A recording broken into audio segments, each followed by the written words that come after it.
Bom dia a todos, bem-vindos à primeira aula teórica de Neuroradiologia na disciplina de Imagiologia. Eu chamo Isabel Fragata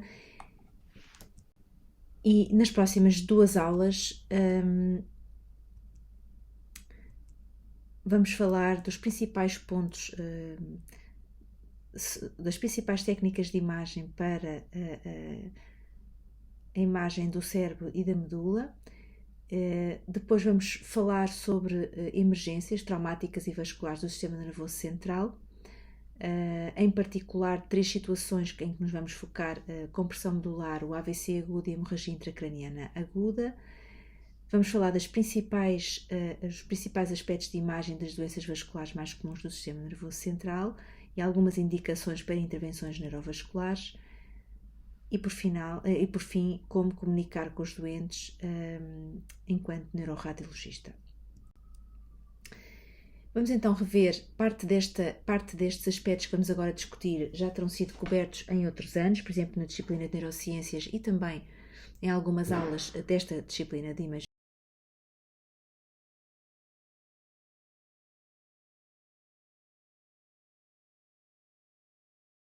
Que são os principais planos de aquisição das imagens em neuroradiologia. Este é um exemplo do plano sagital, quer aplicado ao crânio, quer aplicado à coluna. Exemplo do plano coronal, quer aplicado ao crânio, quer à coluna. Como podem ver, facilita, por exemplo, a visualização das deformações escolióticas, que muitas vezes são difíceis de apreciar nos planos sagitais e axiais.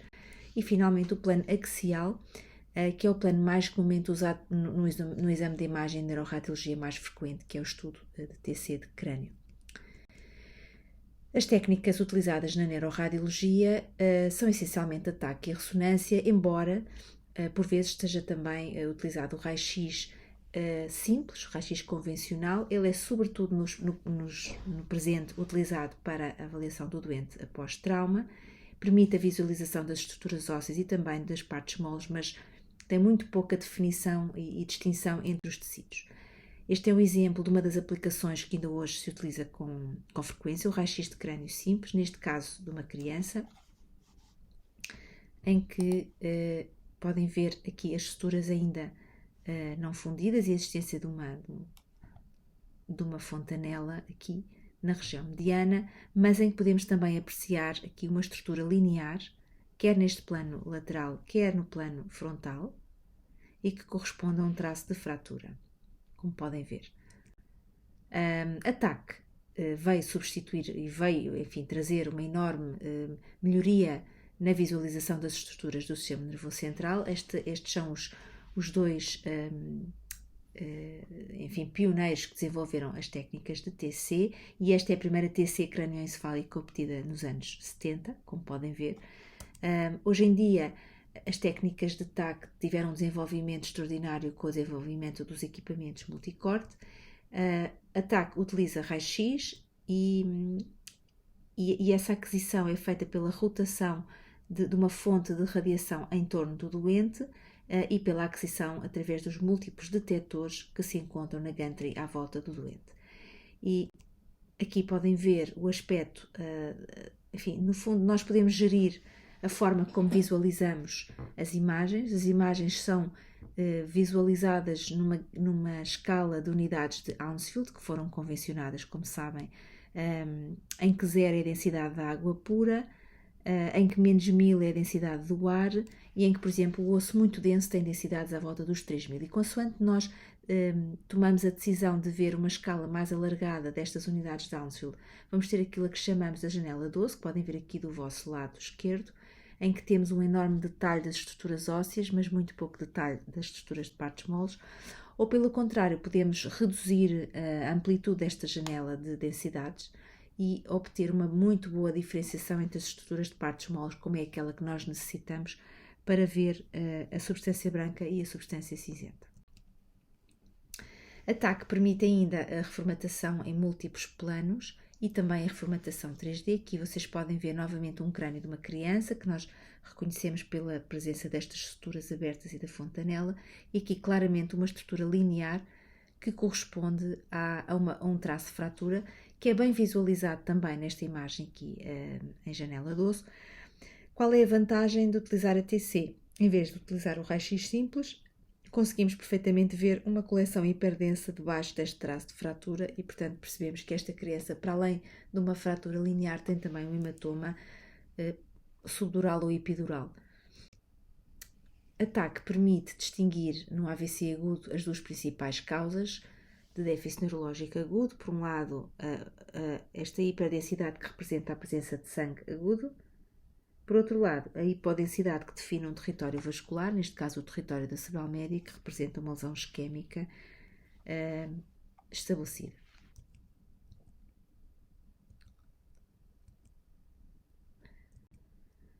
A TAC permite ainda a aquisição de imagens vasculares se injetarmos contraste intravenoso, que depois recircula e acaba por chegar aos troncos cervicais e aos troncos intracranianos. É possível depois reconstruir estas imagens em volume e em MIPS, as imagens de Maximal Intensity Projection, que é aquilo que temos aqui, e até reconstruí-las em reconstruções curvas que permitem apreciar a total extensão do vaso e o seu lumen. A ressonância magnética é um exame completamente diferente em termos de fundamentos físicos e em termos daquilo que nos oferece, em termos de leitura das estruturas do sistema nervoso central. Ao contrário da TAC, é um exame que requer pelo menos uma hora, pelo menos 20 minutos a uma hora de duração total do exame, porque são feitas várias ponderações que nos vão dar diferente informação sobre os tecidos. Na neuroradiologia, a ressonância é crucial, portanto, as suas principais aplicações são na doença vascular, inflamatória, degenerativa, no diagnóstico dos tumores e no planeamento cirúrgico. A ressonância magnética, como sabem, utiliza um elevado campo magnético para a aquisição das imagens. É preciso ter atenção à utilização de materiais metálicos quando se entra na sala da ressonância. E as principais sequências utilizadas na neuroradiologia são o T1 e o T2. O T1, e numa regra assim mais simples para se aprender a distinguir, tem tudo o que são líquidos tem um sinal preto ou cinzento muito escuro, e no T2 tudo o que é líquido ou água pura tem um sinal branco. O T1 e o T2 fornecem-nos informações diferentes. O T1 é uma excelente sequência para o detalhe anatómico. O T2 é uma sequência que nos permite ver as lesões com edema, por exemplo, que, portanto, serão lesões inflamatórias, lesões tumorais, lesões vasculares, enfim. O diagnóstico diferencial é extenso, mas é a melhor sequência para vermos as lesões parenquimatosas. O FLAIR é uma sequência da qual já vou falar daqui a pouco, e as sequências de ACT gradiente dão-nos também informação diversa. Aqui está a regra básica que falámos ainda agora. O FLAIR é uma sequência interessante em que é possível, através de técnicas de ressonância magnética, suprimir o sinal hiperintenso da água, neste caso o líquido cefalorraquidiano, no estudo crânioencefálico, e eu desafio a quem está a ver estes slides que procure encontrar nesta imagem alguma lesão cerebral. O que estamos a ver aqui é o líquido cefalorraquidiano branco no interior dos ventrículos e também nos sulcos. E se olharmos bem para o parênquima encefálico, provavelmente não vemos nada. Mas se efetuarmos um flare, ou seja, nós vamos retirar o sinal branco da água livre, que está nos ventrículos e nos sulcos, passamos a deixar apenas o sinal hiperintenso das áreas lesionais, neste caso das áreas subcortical e periventricular que vemos aqui, que correspondem a prováveis lesões vasculares. Portanto, o flare permite-nos visualizar melhor as lesões cerebrais ou encefálicas nos nossos estudos de ressonância magnética. A difusão é uma outra sequência que utilizamos muito. A difusão, no fundo, tira partido de uma propriedade básica das moléculas de água. A molécula de água difunde-se no sistema nervoso central por vias de difusão preferenciais. Ou fica no interior da célula, ou difunde-se ao longo dos tratos de substância branca, ao longo dos axónios. Dentro da célula, o transporte da água através da membrana solar é regulado ou é dependente da bomba de sódio e potássio, que cria um gradiente e que faz com que as moléculas de água se movam no sentido da difusão do sódio também, do movimento do sódio. E sempre que existe uma restrição energética e a bomba de sódio e potássio deixa de funcionar, o sódio acumula-se no interior da célula e com ele acumula-se também as moléculas de água, num processo a que chamamos edema citotóxico e que causa esta imagem chamada restrição à difusão das moléculas de água e que se transmite no estudo de difusão por uma área de hipersinal.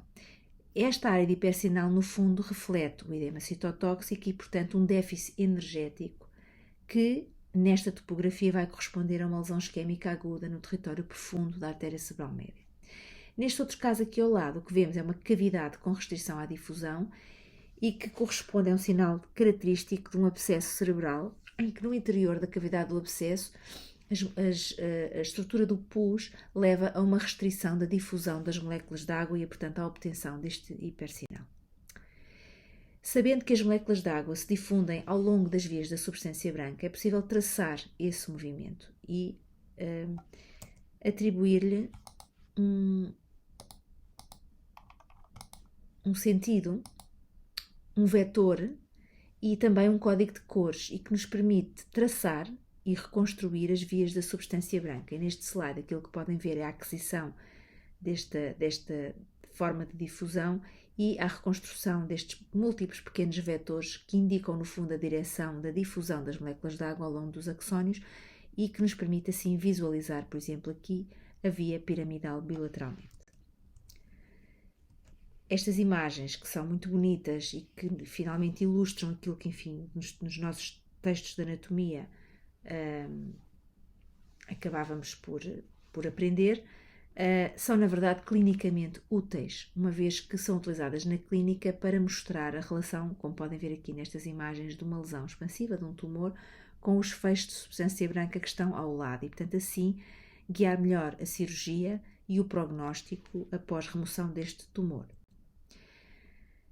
A ressonância magnética é utilizada também para delimitar pequenas estruturas que são dificilmente visíveis em TAC, como é o caso, por exemplo, dos nervos cranianos, como aqui no interior do canal auditivo interno, e as estruturas labirínticas, do nervo óptico, das estruturas intraorbitárias e também a visualização da medula, que apenas é realmente possível utilizando técnicas de ressonância magnética. É também utilizada porque não é baseada na radiação ionizante para a obtenção de imagens do feto, seja para a neuroradiologia, seja para a radiologia. Quando fazemos um estudo de ressonância, escolhemos um protocolo com múltiplas imagens que dependem, obviamente, do contexto clínico, da máquina que temos disponível, da colaboração do doente, porque as imagens da ressonância são altamente sensíveis ao movimento, mas basicamente um protocolo em neuroradiologia inclui sempre vários planos, como podem ver, sagital, axial e coronal, e várias sequências, T1, T2, flare e aqui a difusão, como vos fomos falando. Existem outras modalidades de ressonância que utilizamos na nossa prática da neuroradiologia, uma delas é a ressonância funcional.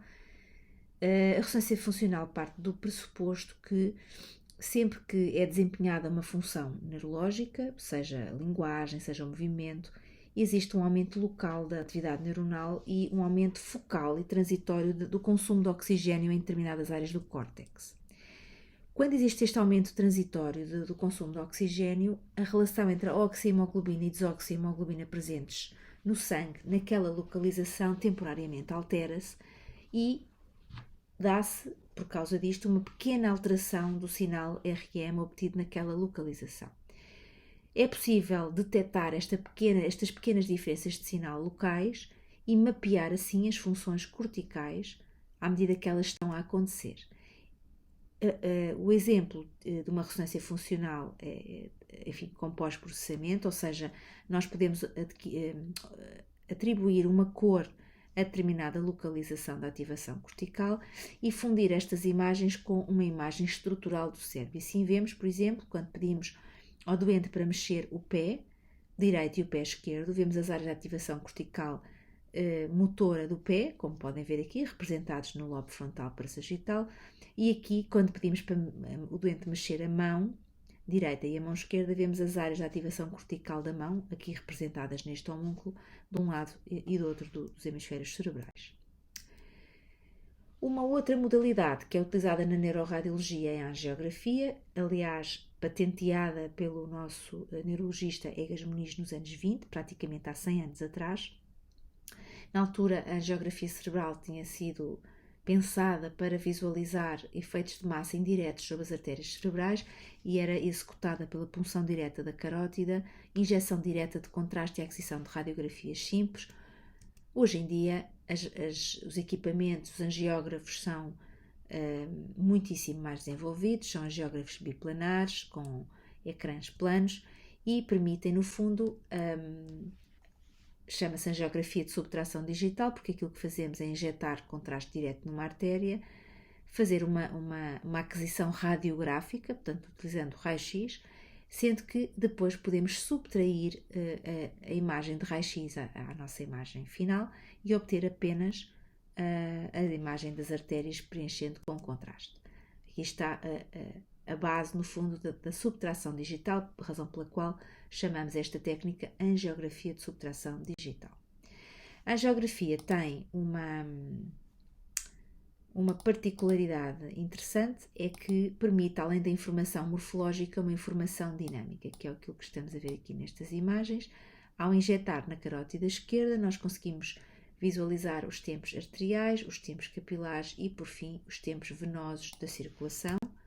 A mesma coisa aqui nesta injeção da artéria vertebral direita, tempos arteriais, plush capilar e, finalmente, algumas estruturas venosas no final destes tempos. A angiografia permite ainda a aquisição de imagens chamadas Cone Beam CT, portanto, imagens de TAC com injeção de contraste intraarterial e com uma definição espacial como aquela que podem ver. Todas estas milimétricas estruturas são vasos perfurantes. É possível também adquirir imagens tridimensionais até para visualização dos dispositivos para tratamento das várias patologias. Estas imagens são do site NeuroAngio, onde quem gosta pode ir tentar ver algumas destas estruturas vasculares.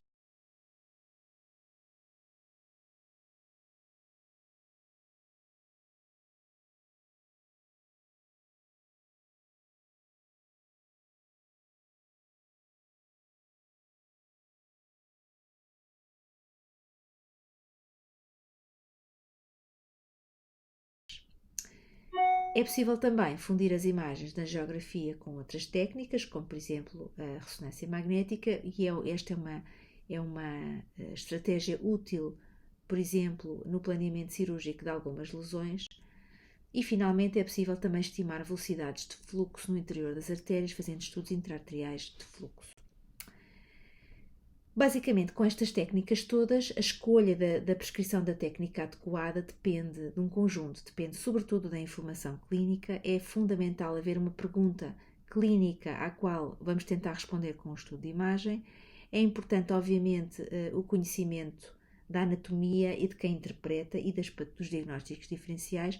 E esta abordagem de qual o melhor exame para prescrever vamos aprofundar melhor numa das aulas práticas que iremos ter.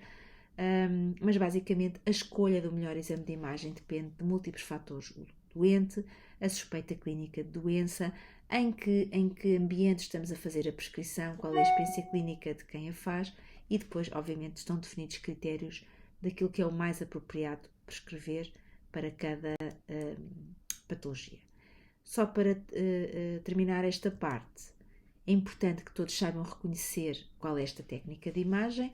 Nesta imagem nós temos, obviamente, vemos muito bem o encéfalo, vemos aqui uma estrutura branca à volta muito hiperdensa e que corresponde à calote, e esta é a imagem de um ataque de crânio em janela de partes moles. É fácil para nós distinguir que é um ataque porque o osso aparece extremamente hiperdenso e temos esta gama de cinzentos bem discriminada no interior. Esta imagem, pelo contrário, o crânio aparece preto, a imagem do osso na ressonância magnética, porque é uma estrutura que tem pouca água, é sempre escura, quer no T1, quer no T2, e depois vemos no interior o encéfalo e vemos as estruturas que têm líquido cefalorraquidiano branco, pelo que esta imagem é uma imagem axial de ressonância magnética numa ponderação T2. Esta imagem, em que nos aparece uma imagem subtraída, em que apenas aparecem as estruturas vasculares, é uma imagem de angiografia de subtração digital e isto é uma injeção direta na artéria carótida interna direita. Atenção que para a lateralização as imagens são vistas de forma cruzada, como se tivéssemos uma visualização do doente. E agora deixo-vos aqui uma questão para pensarem. Uma mulher de 33 anos, grávida, que tem uma cefaleia grave desde há uma semana e tem uma suspeita de uma trombose venosa cerebral. Pergunto qual era o método de imagem que acham mais apropriado para uma grávida. Raio-X, TAC ou ressonância? Considerando que se trata de uma mulher grávida, os exames com radiação ionizante por causa do feto estão contraindicados, pelo que o exame mais indicado é a ressonância magnética. E agora deixo-vos aqui um outro caso interessante, uma mulher obesa de 45 anos que entra no hospital com uma dor lombar baixa desde ontem e o médico da urgência não a observa. E por isso vos volto a dizer que a observação é fundamental na decisão de qual o melhor exame de imagem a fazer. Não observa, pede-lhe, ele está ocupado, a urgência está muito difícil, prefere pedir o exame de imagem primeiro e ver o doente já com o exame de imagem feito. E eu pergunto se algum de vós, com calma, consegue ver aqui alguma situação em particular neste raio-x da coluna, em que nós vemos aqui todos os elementos vertebrais. Pronto. Nesta imagem, eu vou passar um bocadinho atrás, vou voltar a passar atrás. Não consigo. Nesta imagem, era uma mulher grávida em trabalho de parto, em que se vê a coluna vertebral do bebê e que, aliás, a sua lombalgia não se via mais do que o trabalho de parto por uma gravidez que aparentemente desconhecia. Portanto, eu acho que este caso vai-vos fazer lembrar sempre, pelo menos a mim faz, que é sempre preciso primeiro fazer a anamnese, observar o doente e só depois pedir os exames de imagem. Eu vou dar início aqui à parte das emergências em neuroradiologia. Nesta aula vamos apenas falar da compressão medular e na segunda aula teórica vamos falar das restantes emergências, como a via verde do AVC, o AVC isquémico agudo e a hemorragia intracraniana. A compressão medular é literalmente o quadro semiológico causado pela compressão da medula. Habitualmente o quadro neurológico é relativamente fácil de identificar, portanto existe uma afecção motora e uma afecção sensitiva que geralmente são localizáveis em termos de nível a que se passam na medula. É possível existir também um compromisso dos esfíncteres com retenção ou incontinência urinária e também a existência de um chamado nível de sensibilidade, abaixo do qual existe uma hipoestesia e que nos permite avaliar ou estimar a que nível se passa a compressão medular. Existem múltiplas causas para a compressão medular, uma das mais frequentes é o trauma, mas outras, como o tumor, a infecção ou até a doença discal ou a estenose do canal raquidiano, podem ser todas elas causas de compressão medular. A ressonância tem um papel importantíssimo na avaliação da compressão medular. Deixem também lembrar-vos que a compressão medular ou mielopatia compressiva aguda é uma emergência médica, porque se for tratada nas primeiras 24 horas, existe uma possibilidade de recuperação neurológica e, portanto, é uma das poucas indicações para ressonância magnética urgente que nos permite ver qual é o envolvimento da medula nesta compressão e, sobretudo, se existem alterações de sinal medular. Lembro que é fundamental a realização de um exame de ressonância magnética para a avaliação do sinal da medula, uma vez que os estudos de TAC podem nos ajudar, por exemplo, como se vê aqui neste caso, aqui no canto inferior, podem nos ajudar a perceber o mecanismo da lesão, que neste caso foi o trauma, mas não nos permitem ver o interior do canal raquidiano central, não nos permitem ver, aliás, a evolução de sinal da medula e permitir dizer se existe uma lesão medular estabelecida ou não. Obrigada pela vossa atenção. Continuamos na segunda aula teórica. Até já.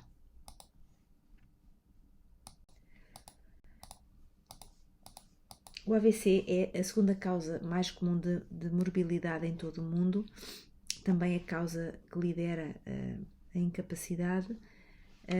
Os fatores de risco para o AVC isquémico agudo são os mesmos dos fatores de risco para qualquer patologia aterosclerótica e Por definição, um AVC isquémico, um AVC agudo, apresenta-se como um déficit neurológico de início agudo, em sintomas que evoluem muitas vezes ao longo de horas,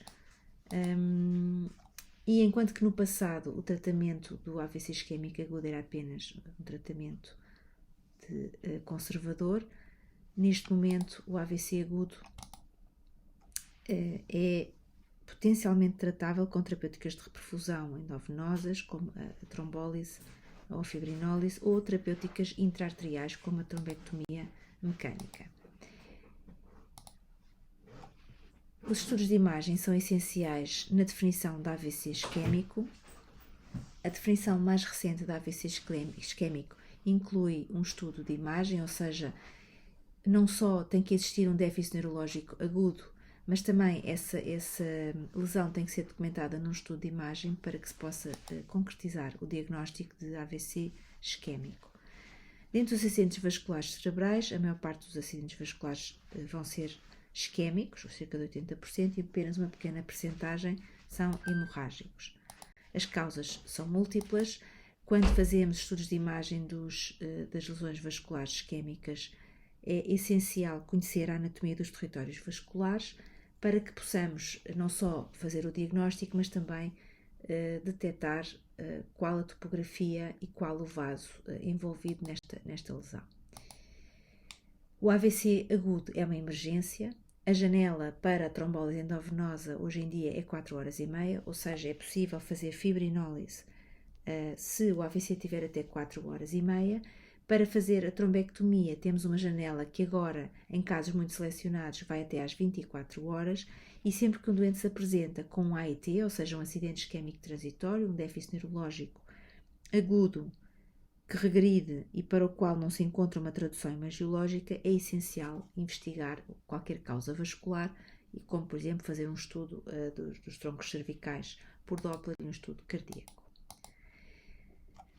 Hoje em dia, o diagnóstico e o tratamento dos AVCs isquémicos agudos estão organizados na maior parte do mundo, e Portugal não é exceção, numa estrutura que se chama a Via Verde do AVC, ou seja, quando um doente tem em casa um déficit neurológico agudo e liga para os serviços de emergência, é ativada uma via prioritária que faz com que o transporte desse doente seja orientado para os centros onde pode existir o estudo de imagem dirigido e muitas vezes um tratamento dirigido.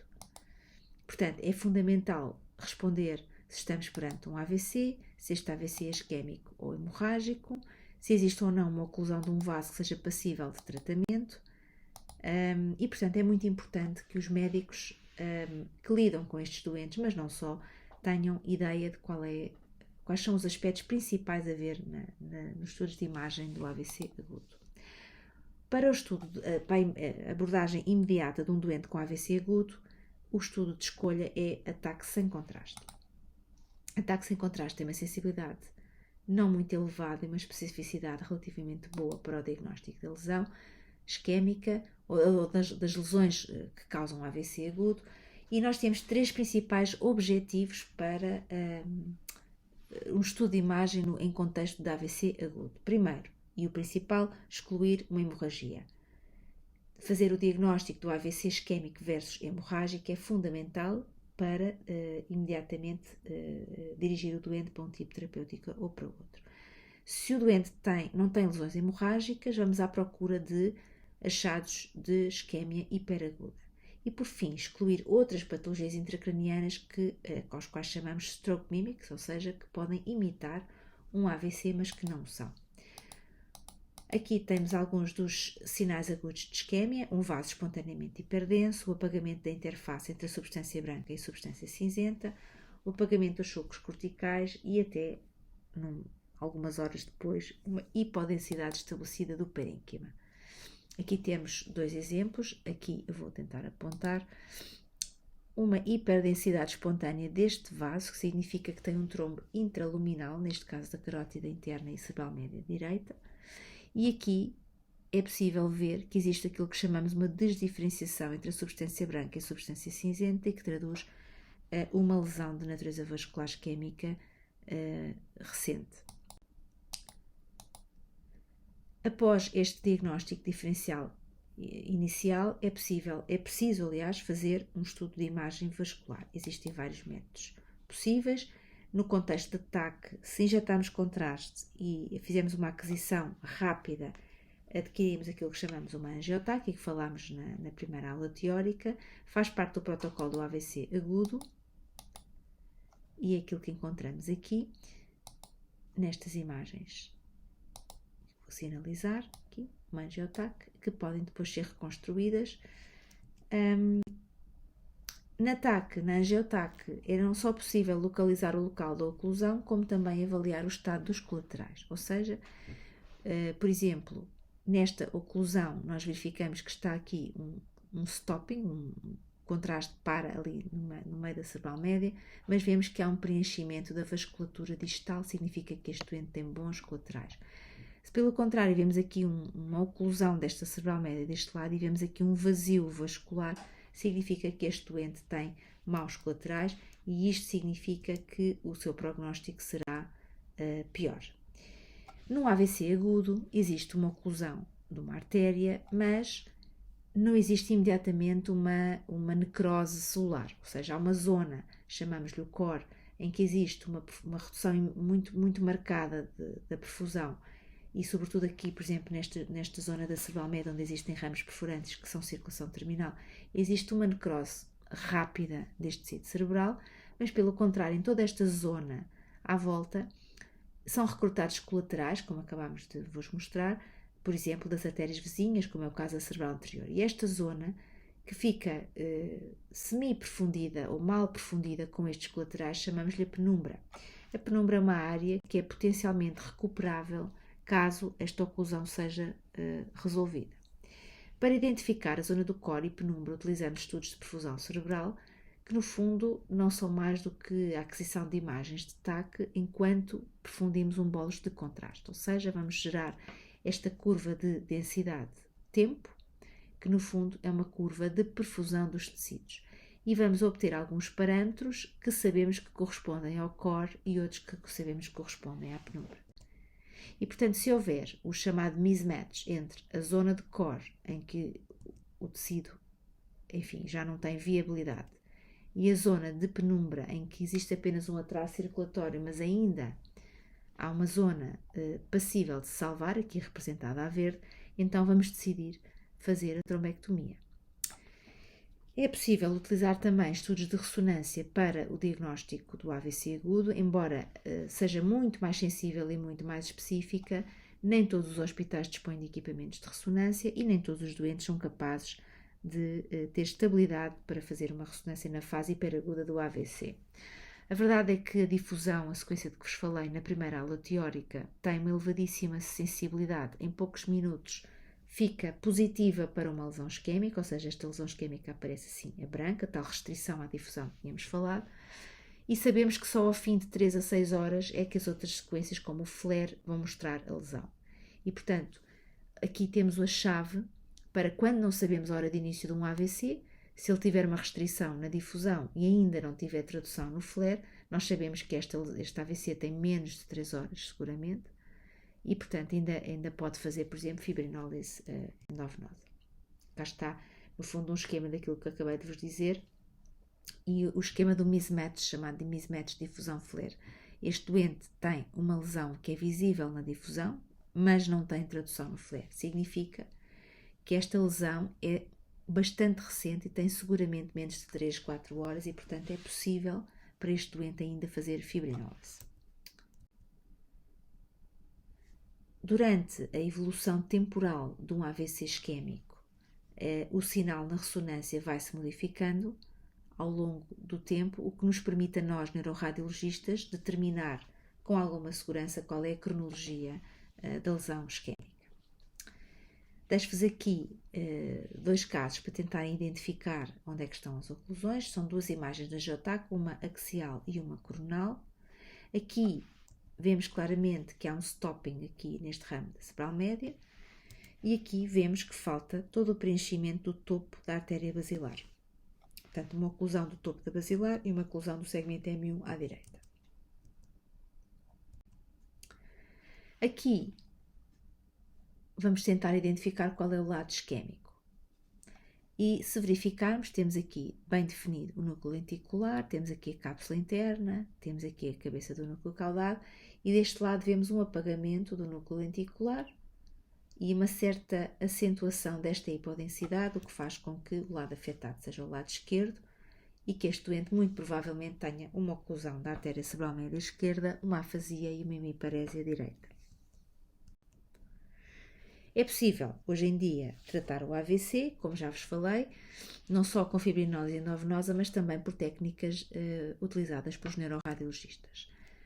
É possível, se identificarmos uma oclusão de um chamado grande vaso, e grande vaso referimos à artéria carótida interna, à artéria cerebral média, à artéria basilar, é possível remover o trombo utilizando estes dispositivos que chamamos stent retrievers, não são mais do que stents metálicos que estão presos a um fio-guia, que se abrem no seio do trombo e que depois se puxam, trazendo o trombo com eles.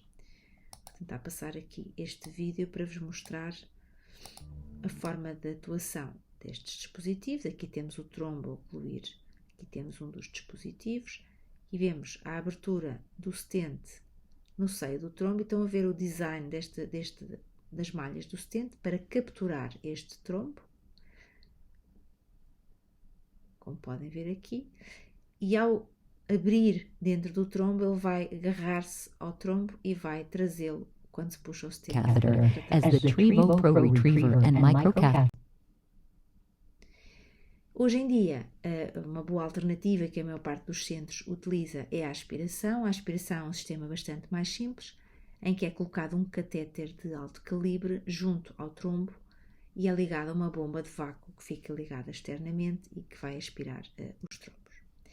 Este é o aspecto de uma oclusão do topo da artéria basilar. Eu vou parar o vídeo para verem melhor.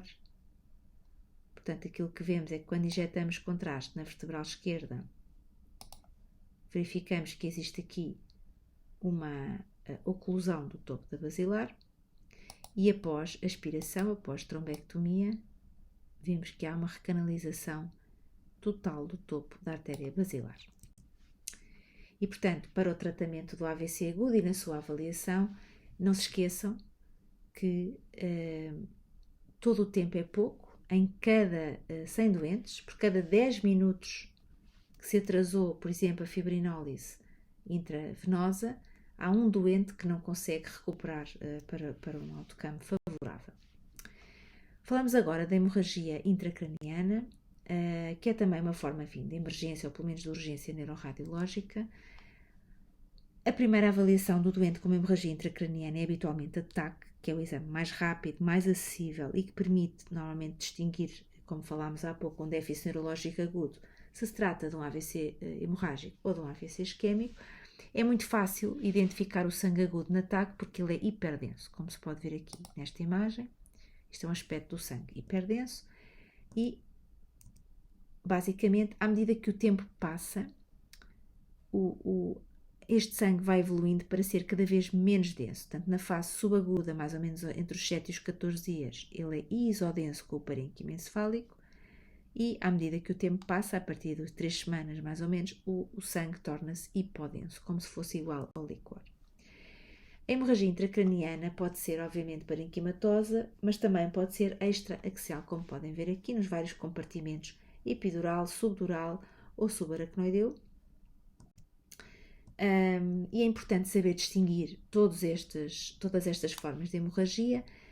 A hemorragia epidural tem uma localização extradural, portanto, entre a calote óssea do crânio e a dura mater, e habitualmente associa-se a uma fratura da calote que leva a uma laceração da artéria meningia média. Isto acontece em 90% dos casos, e é uma hemorragia arterial muito rápida. Esta hemorragia tem tipicamente esta forma de lente biconvexa, não ultrapassa as suturas, uma vez que ela é epidural, portanto a dura mater está muito firmemente ligada às suturas e, portanto, esta hemorragia não ultrapassa a dura mater e frequentemente nós vemos sinais de, por exemplo, pequenas bolhas de ar no meio do hematoma epidural que sinalizam a existência de uma fratura. Este tipo de hemorragia é completamente diferente, é um hematoma subdural. Este hematoma situa-se entre a dura mater e a membrana aracnoideia e tem uma forma completamente diferente, tem esta forma decrescente. Habitualmente é uma hemorragia venosa, resulta da disrupção de veias ponte que atravessam o espaço subdural, é frequente nos idosos, mas também noutras situações, como por exemplo nos maus tratos infantis ou em doentes que fazem medicação anticoagulante ou têm patologias da coagulação. Portanto, tem aqui um quadro que resume a diferença entre um hematoma epidural e um hematoma subdural, sendo que é muito mais frequente encontrarmos um hematoma subdural. Um é arterial e um é venoso e, portanto, a sua forma é diferente. É fundamental identificar os dois, não é? Mas o hematoma epidural pode constituir uma emergência porque, ao tratar-se de uma hemorragia arterial, tem um crescimento mais rápido e, portanto, um efeito de massa também mais rápido. É possível, como já falámos há pouco, datar sensivelmente esta hemorragia. Esta hemorragia hiperaguda ou aguda, que tem uma densidade maior, acontece nos hematomas subdurais ou epidurais, ou seja, qualquer tipo de hematoma até aos primeiros dias, 24 a 48 horas. A partir daí, até aos cerca de 14 dias, vamos ter o hematoma subagudo e depois os hematomas crónicos. A hemorragia subaracnoideia é um extravasamento de sangue para o espaço subaracnoideu, portanto, entre a aracnoide e a pia mater, e é muito frequentemente associada ao trauma. Se não houver história de trauma, a maior parte das hemorragias subaracnoideias deve-se à ruptura de um aneurisma. A história é clássica, pior se falei da minha vida. E o que vemos na TAC é a presença de hiperdensidade, que é sangue, nos espaços do líquor, do líquido cefalorraquidiano intraventricular e dos sulcos e das cisternas da base do crânio.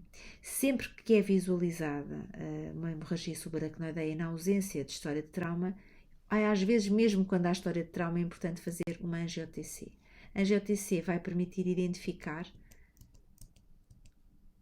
um aneurisma que possa ter rompido e que, obviamente, pode ser tratado.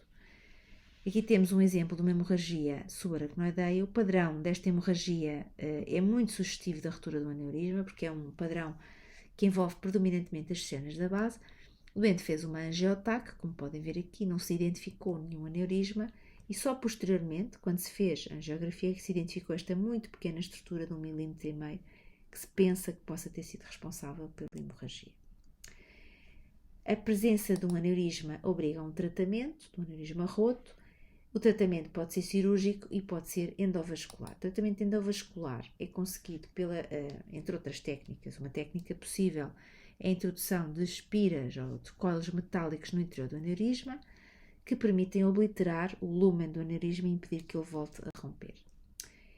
Como se vê aqui neste caso desta angiografia, um aneurisma na bifurcação da cerebral média, como podem ver aqui, e um aneurisma da região da comunicante anterior, depois de embolizados com as espiras, ficaram praticamente excluídos, como se pode ver.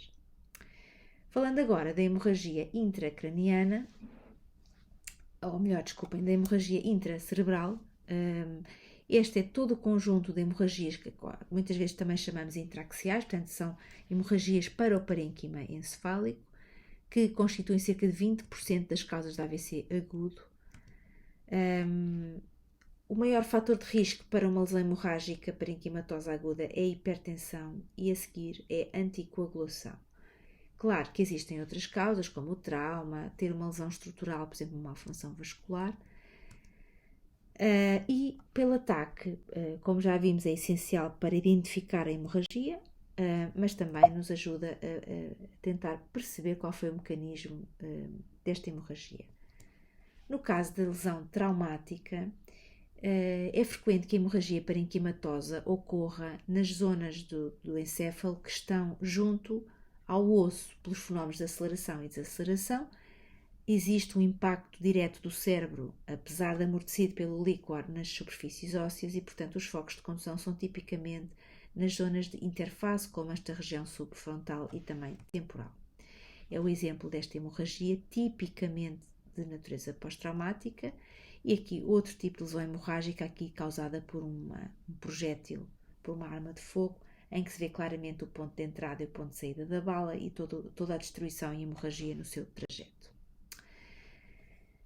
Quanto às hemorragias intracranianas ou intracerebrais espontâneas, como já falámos, as causas mais comuns são a hipertensão, é a causa mais comum de hemorragia primária, portanto não traumática, e depois temos todas as outras tumores, malformações vasculares, transformações hemorrágicas de infartos isquémicos e até infartos venosos. A maior parte das hemorragias, como vimos, são hipertensivas. Existe uma outra etiologia no doente que tem uma hemorragia cerebral espontânea, portanto não traumática, mas não tem hipertensão, que é a angiopatia amiloide, já vamos falar aqui um bocadinho. E para nós, neuroradiologistas, a localização da hemorragia pode ser muito informativa em termos da sua causa. Por exemplo, a hemorragia hipertensiva é tipicamente uma hemorragia dos gânglios da base, enquanto que a hemorragia por angiopatia amiloide, como já vamos ver, ou por infarto venoso ou por malformação vascular, ou secundária a um tumor, é mais frequentemente lobar, portanto, de um dos lobos cerebrais. As hemorragias hipertensivas são mais tipicamente localizadas nos gânglios da base, também no tronco cerebral ou no cerebelo, e devem-se literalmente à ruptura de pequenas artérias perfurantes que se encontram, cuja parede está alterada pela hipertensão crónica.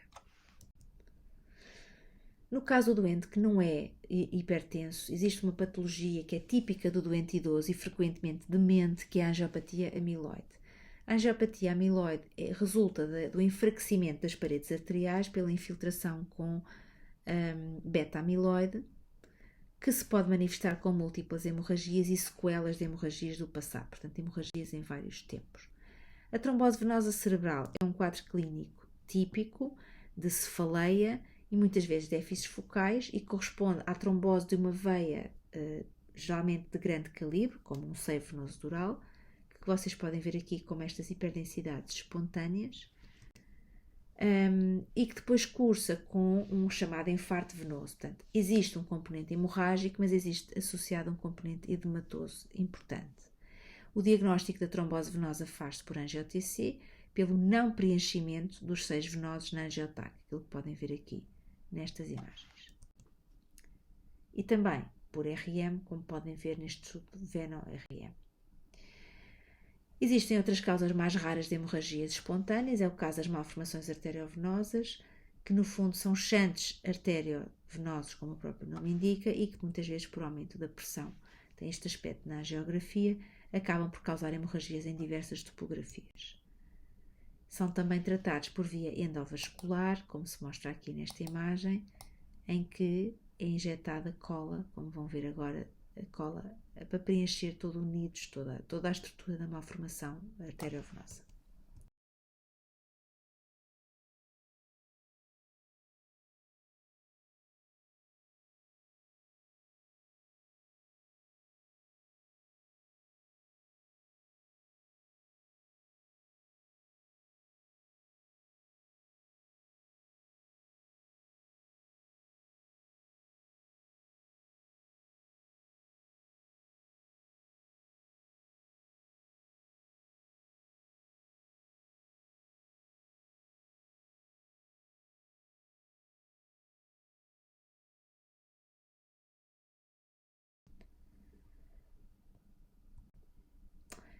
Uma outra causa de hemorragia são os cavernomas. Os cavernomas são malformações vasculares venosas, tanto de baixo débito.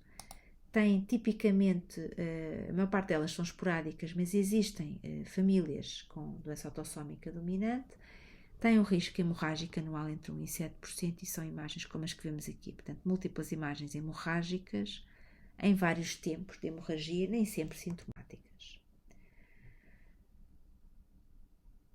Os tumores também podem sangrar, existem aqui tumores que são tipicamente ou têm maior risco de sangrar, alguns tumores primários como o glioblastoma e o oligodendroglioma, e também alguns tumores secundários como o melanoma, o tumor de células renais, o carcinoma do pulmão, o carcinoma da mama e o carcinoma da tiroide. Finalmente, a glândula pituitária pode sofrer aquilo que chamamos de apoplexia pituitária, o macroadenoma da hipófise pode também ser uma fonte de hemorragia. Gostava que me pudessem dizer aqui neste ataque e pensar qual é o diagnóstico. Este é um ataque normal para a vossa comparação e o que podem ver é que há um desvio do córtex e, portanto, temos um hematoma subdural subagudo no hemisfério direito.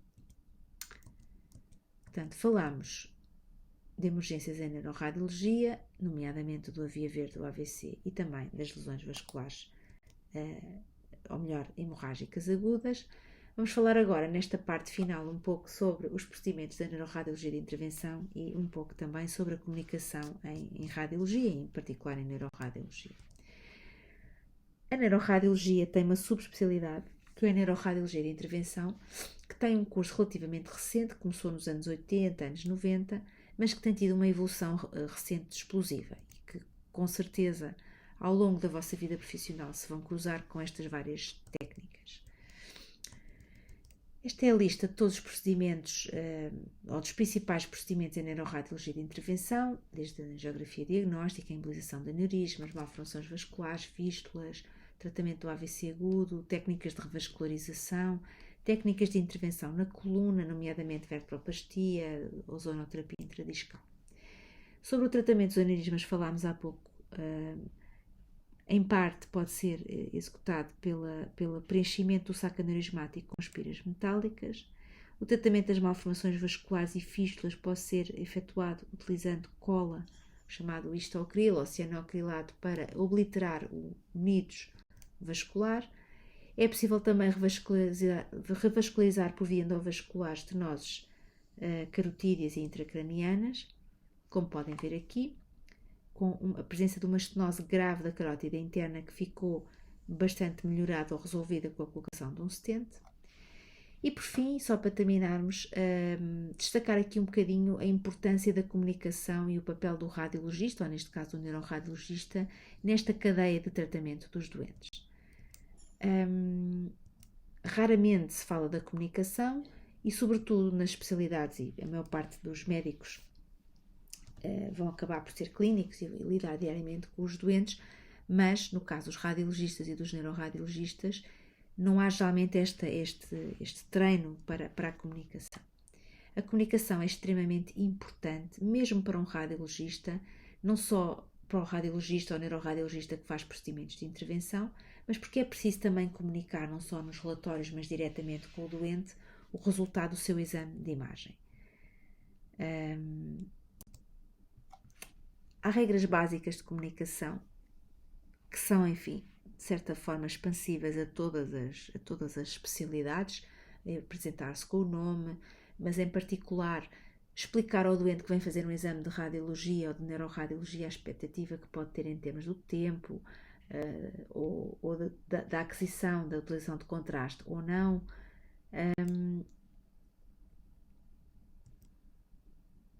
É importante saber que comunicamos muitas vezes com os doentes através de relatórios e que muitas vezes, e hoje em dia sobretudo pela partilha nas aplicações, os relatórios vão estar disponíveis para a leitura direta pelos doentes e, portanto, é importante escolher a linguagem e muitas vezes os doentes vão pedir para falar com o radiologista ou com o neuroradiologista. Portanto, é importante saber também dar as notícias relativamente aos achados do exame, que nem sempre são, obviamente, achados favoráveis. Terminamos esta aula teórica, eu fico à vossa disposição, estamos aliás todos à vossa disposição durante as aulas práticas para tirar dúvidas que possam ter e vemo-nos em breve. Obrigada.